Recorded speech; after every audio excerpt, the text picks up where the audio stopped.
So it's coming up to 4 years since I started my Etsy shop and started selling on there. And I've learned a few tips and tricks over the years. So I thought I'd just share a few of them in this video. There's a few you might not know, you might know them. There's actually a couple that I didn't even learn until very recently. So even if you've been selling on there a while, there might be some helpful tips for you. And stick around because I'm going to be sharing my most favourite one ever at the end. Just to note that I'm going to be using my Vinyl Decal School Etsy as an example. It's quite new, so it doesn't have that many sales and doesn't have everything set up on it yet. The reason I'm doing this and I'm not showing my decal Etsy, just so you're aware, it's not because it doesn't exist and I'm making it all up. It definitely does exist. I definitely have sold lots on there and it's still going really well. But it's purely because if you get loads of people looking at your Etsy shop and not buying anything, it really messes with your conversion rate. And I don't want Etsy to think that people are coming to my shop and then leaving because the stuff isn't good enough. So that is the only reason I won't be showing it on this video, I promise. So here are just a few of my favourite tips, and I will leave my ultimate favourite and the one I can't live without until last. So the first one, I'm a little bit embarrassed to say it took me such a long time to realise I could do it. And it was actually my husband that pointed it out to me, and he doesn't even sell on Etsy. And that is copying existing listings to create new ones. So if you just go on your shop front, click on one of your listings and press copy, it will duplicate the listing, literally everything in it, the pictures, the title, description.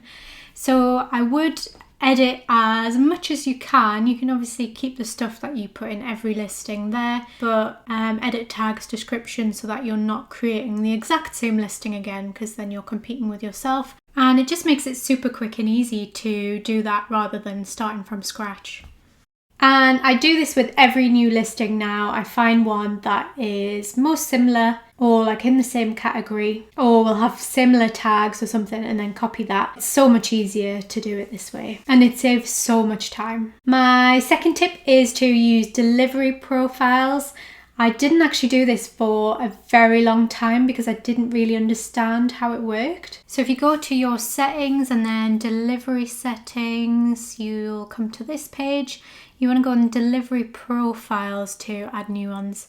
So just add a new one and then set your processing time. You should know how long most of your stuff takes. If you have different times for different things, then you can set different delivery profiles for each one. But just a case of going through and setting all the different prices for domestic postage, but overseas you can do different prices for different places. Make sure they're all on the correct one. You can also do delivery upgrade. So if you wanted to do offer express post, then you would add how much extra that would be on top of your normal postage rather than how much it would be in total. And then that would be, say, a small letter, and then you can do it again for a large letter, small parcel, or whatever. Then once you save it, this is what it will look like when you're creating your listing, and it makes it so much quicker to do it this way.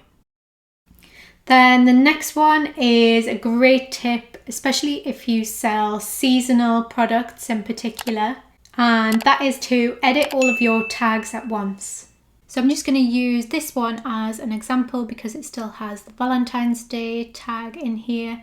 So you can select all of them to get rid of any Valentine's Day tags if like a holiday has passed and you're not sure which one has that tag in, or if you've got like loads and loads of listings and you can't be bothered to go through each one. You can do that to remove tags. Then if you want to replace it with something else, go to your search terms, see what other things people have been searching. This isn't a good example because such a new shop, I haven't had many search terms yet, but hopefully you'll have lots more. And then you don't have to select all, you can just maybe select a few to add new tags to as well. So I'm just going to select a few. I'm assuming these are the ones that Valentine's Day has been taken out of. It might not be the case, but I'm just going to add a new tag that is relevant, say like boyfriend gift. Add that, see, and then if there's any it can't add to, it will let you know, but it'll let you add to any that have space. This next one is a really good tip to promote your listings really quickly, and I think it works especially well for Facebook and Twitter, even though I don't really use Twitter, but I'd imagine it would work well with that. So if you go on to marketing and then social media, it'll bring up this page, and it will be like your most recent sold listings, how many sales you've made, that kind of thing. You can click on your social accounts, make sure they're connected. If they're not, you can click on them to connect them. There's also some guidelines and tips, some information to make you get the best out of this kind of social media feature. But it's just a really quick way of sharing your newest listings on places. So you just pick the picture you want, then you can use the caption they give you or do your own. Just make sure you are copying the link to the item into your description as well, because it doesn't automatically do that for you.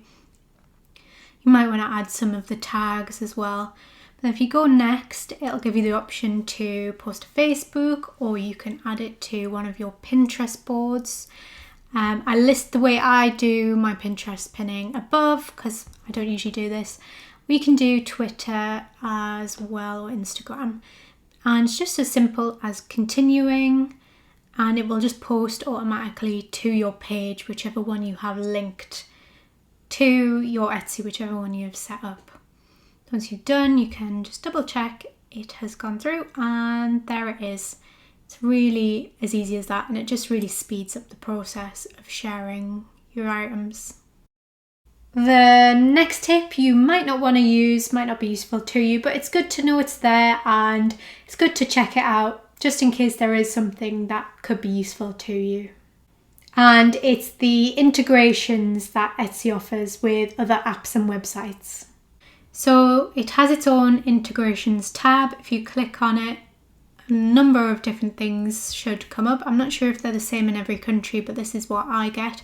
Just a load of different sites and apps that if you use them, they integrate with Etsy, and you can kind of move data back and forth between both. So there's loads of different things like email marketing. There is a mockup editor, eRank, which I've talked about before in another video, and photo editing softwares. So some of them are free, some of them you do have to pay for. So like this PhotoFuse one looks like it's free to edit your photos. Yeah, and you can just directly list them from that app as well. So it'll save you a bit of time if you use that app to edit your photos. But then mockup editor, for example, that would save you time, but you do have to pay for it by the look of it. So yeah, here it is. It might be quite useful, but you do have to pay whether you want just one download or like an unlimited supply of mockups. So it might be worth it for you, might not be. Then there's also ones for bookkeeping and managing taxes. So that might be useful if you don't have something like that already and you want to track your expenses. This one looks quite interesting, although I've never tried any of these, so I can't give personal recommendations. And then there's just some inventory and analytics ones too. So it's worth having a look, see if there's anything that might be useful.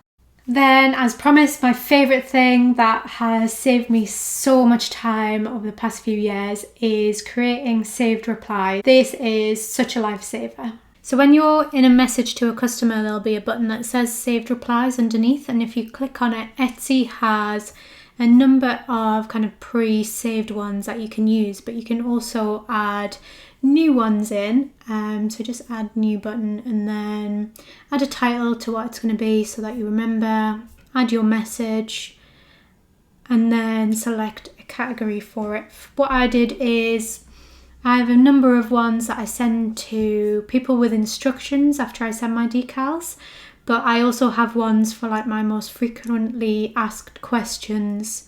So I've added all of those in as well. Once you've saved them, whenever you're writing a message, they'll come underneath, or if you're in an order, it will look like this. And it just saves so much time. It's so good. So those were just a few little tips, just in case you didn't know them already.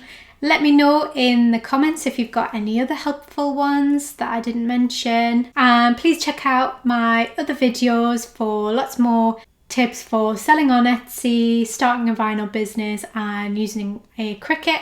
Please like the video and subscribe so you don't miss any in future. Thanks for watching.